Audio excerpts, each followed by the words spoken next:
Estimados, bienvenidos a la clase número 15 de la asignatura de intraemprendimiento. Hoy tengo una breve exposición para dejar planteado algunas ideas que son parte de la segunda unidad de esta asignatura. En este caso, nosotros debemos entender que el intraemprendimiento es la oportunidad de generar un negocio dentro de una empresa que ya está constituida. Ese es el sentido que nosotros ya lo hemos conversado varias veces. Ahora, entendiendo eso, nosotros podríamos preguntarnos desde dónde se genera ese emprendimiento. Tenemos varias opciones. Puede ser una, simplemente la detección de alguna oportunidad por parte de algunos de ustedes, que es la idea de la asignatura, o bien podría ser parte de un esfuerzo que se realiza dentro de la empresa en términos de generar alguna idea nueva, ¿ya? Que se pueda convertir en algún negocio. Entonces uno se tendría que preguntar, bueno, ¿de dónde sacamos algunas de estas cosas? Olvidándonos de que la idea simplemente se le ocurrió a alguno de ustedes, sino que tratando de decir, bueno, si no se nos ocurre nada, ¿de dónde lo podríamos generar? Y tenemos muchas herramientas. La primera es intentar escarbar un poco en cuáles son los recursos que tenemos disponibles. Un poco la idea de ver qué es lo que hacemos con el material que tenemos encima de la mesa. ¿Mm? Esto significa que de repente quizás las ideas las tendríamos que buscar en términos de el entorno, mirar con qué es lo que podemos trabajar. Y es bastante sencillo darse cuenta que muchas veces podemos trabajar en términos de fijarnos los recursos como son las personas. Esto es la cantidad de personas, las competencias de las personas que tenemos disponibles en la empresa. Otra opción es que nos fijáramos en los recursos de infraestructura y nos empezáramos a cuestionar nosotros qué se puede hacer con esas máquinas, qué se puede hacer con esa instalación. ¿Sí?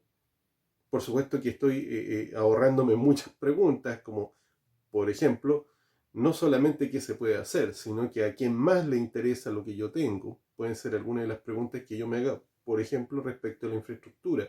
Y evidentemente está el asunto de los recursos económicos, al que nos vamos a referir más adelante. Pero, si uno lo piensa bien, tampoco es suficiente. Tendríamos que tener una mirada mucho más profunda. Más adelante yo me referiré a cómo se arma un FODA. Ya hemos conversado algo de eso, pero vamos a ver el FODA en términos ya de, ¿cómo se llama? Mucho más extensos. Pero pensemos otra vez en eso del FODA.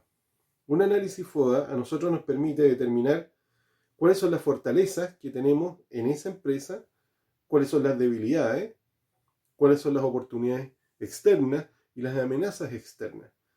Voy a tratar de resumirlo.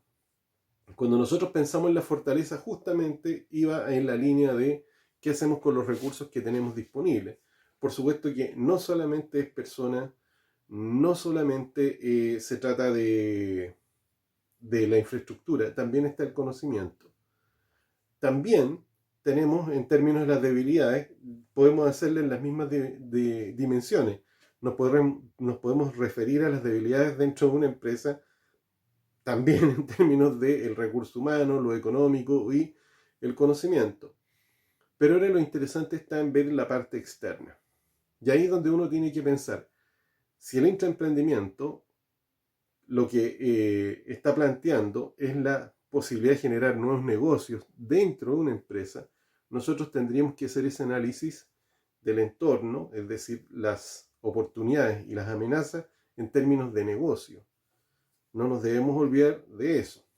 No deberíamos hacer ese análisis en términos de la competitividad de nuestro negocio actual, sino que pensando qué es lo que podría pasar respecto a un nuevo negocio.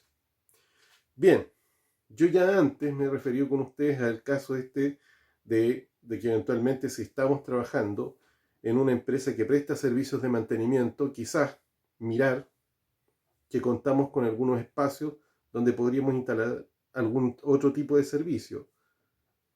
También está la posibilidad de que podríamos usar esas mismas personas en otro tipo de actividad. ¿Ya? Podemos nosotros perfectamente plantearnos en ese mismo lugar la posibilidad de asociarnos con otro tipo de talleres que presten servicios similares. Yo los voy a dejar con algunas de estas ideas y les voy a plantear algunas preguntas en un foro que van a ser bastante sencillas. En el fondo voy a apuntar a qué cosas se le ocurren a ustedes que se pueden hacer dentro de un negocio y que ustedes planteen el ejemplo.